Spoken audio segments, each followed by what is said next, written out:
आप सभी को जय मसीह। मैं आशा करती हूँ कि आप सभी सुरक्षित है, सही सलामत है, प्रभु में आनंदित है। आइए आज के वर्ड में हम जाते हैं। आज का वर्ड जो कि पाया जाता है उत्पत्ति उसके 13वां अध्याय और उसकी 6वीं आयत में हम लोग इसे पढ़ेंगे। यहाँ पर कुछ इस प्रकार लिखा है कि इसीलिए उस देश में उन दोनों के लिए पर्याप्त धन न था कि वे इकट्ठे रहे, क्योंकि उनके पास बहुत धन था, इसीलिए वे इकट्ठे न रह सके। मैं आप सबको बताना चाहती हूँ कि ये वर्ड अब्राहम और लूत के लिए लिखा गया है, जिसमें ऐसा बताया जा रहा है कि हम सभी जानते हैं कि एक समय ऐसा आया जब अब्राहम और लूत, मतलब अब्राहम की जो फैमिली थी, वो कनान देश की जर्नी पर थे। जब वो वहां जा रहे थे तो एक समय ऐसा आता है जहां पर उन दोनों के पास इतना ज्यादा धन हो जाता है कि लूत और अब्राहम की जो परिवार है वो एक साथ नहीं रह पाते। उनके जो काम करने वाले लोग होंगे, शायद उनके यहाँ पे जो गरड़िए थे, उनके यहाँ पे जो चरवाहे थे, उन लोगों के बीच में झगड़ा होने लग जाता है, क्योंकि वो इतने ज्यादा थे, वो इतने सारे हो गए थे कि वो एक जगह पे रह ही नहीं सकते थे। तो फाइनली पता है अब्राहम, हम इसके आगे के वर्सेस में पढ़ेंगे तो वहां पर ऐसा लिखा हुआ है कि अब्राहम को ये डिसीजन लेना पड़ता है और वो लूत से कहते हैं कि देख भाई, हम रिलेटिव्स हैं, हम कैसे झगड़ा कर सकते हैं, हम कैसे लड़ सकते हैं, हमारे लोग आपस में लड़े ये अच्छी बात नहीं है। इससे अच्छा है कि हम अलग हो जाते हैं। और यहाँ पर हम देखते हैं कि जो अब्राहम है वो लूत के आगे एक चॉइस रख देते हैं कि ये देश है पूरा, और इस देश में से तू जो पोर्शन चाहता है वो तू चूज कर ले। इसमें से जो तुझे अच्छा लगे वो तू चूज कर ले, और जो पोर्शन तू लेगा उसमें से जो बचा हुआ होगा वो मैं ले लूंगा। इसमें ऐसा वर्ड हमें ऐसा बताता है, इसमें ऐसा लिखा हुआ है कि अगर तू दाएं और जाएगा तो मैं बाई और जाऊंगा, और अगर बाई और जाएगा तो मैं दाई और वाला पोर्शन ले लूंगा। तो लूत सोचता है कि पूरा मुझे ही चूज करना है कि मुझे क्या लेना है। वो चारों तरफ अपनी नजरों को दौड़ा कर देखता होगा, और देन वो देखता है कि एक पोर्शन ऐसा है जो कि यर्दन नदी के पास वाला पोर्शन है। एक तराई है जो पूरी तरीके से सींची हुई है, बेस्ट पोर्शन है वो जहां पर वो है उस जगह का। और जो लूत है वो ये देखकर कि ये सींचा हुआ पोर्शन है, यहाँ सारी चीजें अच्छी है, बेस्ट है, वो उस पोर्शन को चूज कर लेता है। अब अब्राहम के पास ऑप्शन बचता नहीं, क्योंकि अब्राहम ने तो कहा ही था कि जो पोर्शन तू चूज करेगा उस वो तू ले लेना, और जो बचा हुआ होगा वो मैं ले लूंगा। तो फाइनली लूत एक अच्छे पोर्शन को चूज कर लेता है, और जो पोर्शन लूत ने चूज करा था उसके बारे में बाइबल हमें बताती है कि वो इतना ज्यादा अच्छा था कि जो यहोवा की वाटिका थी ना, वो उसकी भूमि उतनी उपजाऊ थी, जो मिस्र देश के समान उपजाऊ थी उसकी भूमि। दो चीजों के बारे में कहा गया है, एक यहोवा की वाटिका और एक मिस्र देश। दोनों ही ऐसी जगह है कि जहाँ की भूमि बहुत ज्यादा अच्छी थी, जहाँ पे बहुत उपजाऊ भूमि हुआ करती थी। ऐसी ऐसी जगह थी वो जो लूत ने चूज करी थी।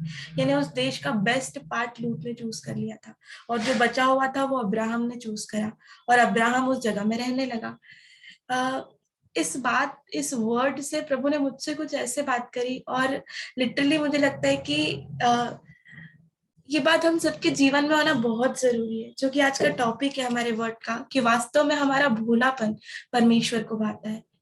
और कोई चीज प्रभु को भाए ना भाए, लेकिन हमारा प्रभु में हृदय साफ होना, हृदय भोला होना प्रभु को बेहद प्रसन्न करता है। जैसे कि यहाँ पर हम देख सकते हैं कि अब्राहम का जो निर्णय था कि वो लूत के आगे चॉइस रख दे कि इसमें से तुझे जो लगता है बेस्ट वो तू ले ले, क्योंकि अब्राहम लूत से प्रेम करते थे। अब्राहम के हृदय में लूत के लिए ऐसा था कि जो लूत को मिले वो बेस्ट हो, जो लूत की लाइफ में हो वो बेस्ट चीजें हो। अब्राहम कंसर्न थे लूत के लिए कि नहीं, लूत को कुछ भी ऐसा वैसा नहीं मिलना चाहिए, लूत को बेस्ट मिलना चाहिए। और यदि हम ऐसे कोई व्यक्ति अगर ऐसे ही इस बात को सोचे तो सोचेगा कि ये कैसा मूर्खतापूर्ण निर्णय है कि सब कुछ अब्राहम का है, अब्राहम के साथ आया था ना लूत। तो अब्राहम खुद कह सकते थे, अगर अब्राहम उस देश का कोई पार्ट लूत को कहते कि ये तेको लेना पड़ेगा, तो क्या लूत मना करते? मना नहीं करते ना, वो ले लेते चुपचाप उस पोर्शन को जो अब्राहम दे रहे थे। लेकिन अब्राहम ने ऐसा नहीं किया, अब्राहम ने लूत को बोला कि तू ले ले इसमें से जो तुझे लेना है, और जो बचा हुआ होगा वो मैं ले लूंगा। हालेलुया। वैसे ही हमारा क्योंकि अब्राहम का हृदय इतना भोला था। यहाँ पर मुझे बहुत ज्यादा क्लिक कर रहा था ये वर्ड जब होली स्पिरिट मुझसे बात कर रही थी, क्योंकि बीते समय में मैं कुछ चीजों से डिस्टर्ब चल रही थी, और जब मुझसे ये वर्ड बात कर रहा था कि नहीं, हमारे निर्णय प्रभु में भोलेपन के साथ होना चाहिए। हमारे निर्णय हो सकता है वर्ल्ड के लोगों के लिए मूर्खतापूर्ण हो, क्योंकि बाइबल हमें बताती है ना कि परमेश्वर ने जगत के मूर्खों को चुना है अपने राज्य के लिए। हो सकता है वर्ल्ड के लिए हमारा हर निर्णय मूर्खतापूर्ण हो। जैसे वर्ल्ड के लोग अगर इस बात को सोचेंगे कि अब्राहम ने ऐसा निर्णय लिया, तो उन्हें ये डिसीजन भी मूर्खतापूर्ण लगेगा कि अपना सारा राजपाट, अपना सारा ऐश्वर्य, धन वगैरह ही उस लूत के आगे रख दिया। लेकिन हमारा प्रभु में वो निर्णय भोलेपन के साथ होना चाहिए, जैसे कि अब्राहम के साथ था। और ये भोलापन, पता है, प्रभु को भाता है। भाता है, मैं यूं ही नहीं कह रही हूँ। आगे अगर हम इस वर्ष में पढ़ेंगे ना, आगे जब हम इसकी 14 वर्ष से पढ़ते हैं ना, तो वहां पर उसका स्टार्टिंग ही ऐसे है कि जब लूत अब्राहम से अलग हो गया, जब लूत अब्राहम से अलग हो गए ना, और परमेश्वर ने देखा कि अब्राहम को बचा हुआ पोर्शन मिला है, तब परमेश्वर यहोवा ने अब अब्राहम से कहा कि अपनी आंखें उठाकर चारों ओर देख, चारों दिशाओं में देख, और तुझे जितनी भूमि दिखेगी वो सब कुछ मैं तेरे वंशों को युगों युगों के लिए दे दूंगा। हालेलुया। लिटरली ये बात जब मैंने पढ़ी तो मुझे ऐसा लगा कि नहीं, यही तो है हमारे निर्णय। मुझे ऐसा लग रहा था कुछ डिसीजंस मेरे ऐसे हो गए जो शायद मूर्खतापूर्ण है। कुछ चीजों को मैं ऐसे डिसीजन ले रही हूँ जो शायद मूर्खतापूर्ण है।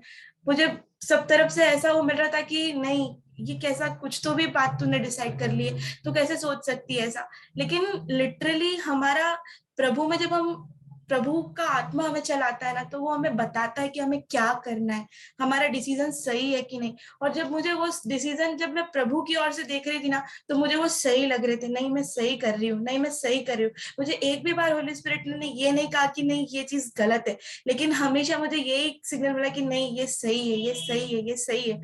और सचमुच जब इस बात को पढ़ा कि हमारा भोलापन बहुत जरूरी है चीजों के लिए। लोगों को हो लग सकता है कि वो हमारा फायदा उठा रहे, शायद हमारे डिसीजन में, हो सकता है वो हमारा मजाक बना दे।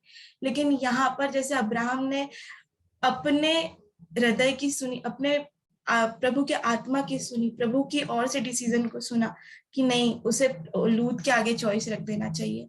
बाकी प्रभु देख लेंगे जो होगा, बाकी सब प्रभु देख लेंगे जो होगा। लिटरली प्रभु सब देख रहे थे, अब्राहम की हर एक बात को प्रभु देख रहे थे। और पता है, इस 14 वर्ष में जो बात कही गई है ना, यहीं पे सिर्फ ब्लेसिंग्स थमी नहीं। जब प्रभु अब्राहम के इस भोलेपन वाले निर्णय से प्रसन्न हो गए ना, तो उन्होंने ना सिर्फ उसे चारों दिशाओं में देखने के लिए कहा, बल्कि आगे 16 वर्ष में पता है प्रभु कहते हैं कि मैं तेरे वंश को धूल के किनकों के समान कर दूंगा। धूल के किनकों को कभी कोई गिन सकता है क्या? नहीं गिन सकता ना। ऐसा अनगिनत वंश होगा, ऐसा कह रहे हैं प्रभु से। और यहाँ पर भी प्रभु रुके नहीं, यहाँ पर भी हम देखते हैं आगे और चल ही रहा है ब्लेसिंग का सिलसिला।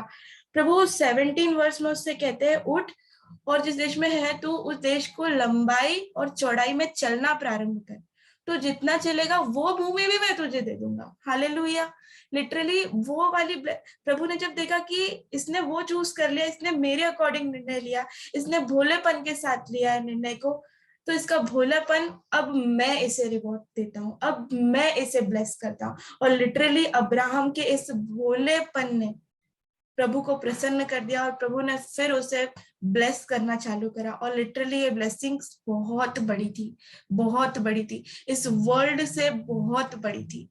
हालेलुया। वैसे ही मैं आपसे आज यही कहना चाहती थी कि वास्तव में हमारा जो स्वभाव है उसमें भोलापन होना बहुत जरूरी है, क्योंकि सच में हमारा जो भोला हृदय है वो परमेश्वर को प्रसन्न करता है। हमारे डिसीजंस भोलेपन के साथ होना चाहिए। जब हम किसी के लिए भी कुछ करते हैं, उसमें वो निष्कपट होना चाहिए, उसमें धूर्तता नहीं होना चाहिए, उसमें कोई कोई हमारा स्वार्थ ऐसा नहीं होना चाहिए, बल्कि हमें प्रभु के अकॉर्डिंग भोलेपन के साथ अपने निर्णय को लेना है। हालेलुया। आप सभी के साथ में यही वर्ड शेयर करना चाहती थी, और मैं विश्वास करती हूँ कि प्रभु की आत्मा ने जैसे मुझसे इस वर्ड से बात की, वैसे आप सबसे बात करेंगे। और यही आज का वर्ड था। आप सभी को जय मसीह की। Praise the Lord.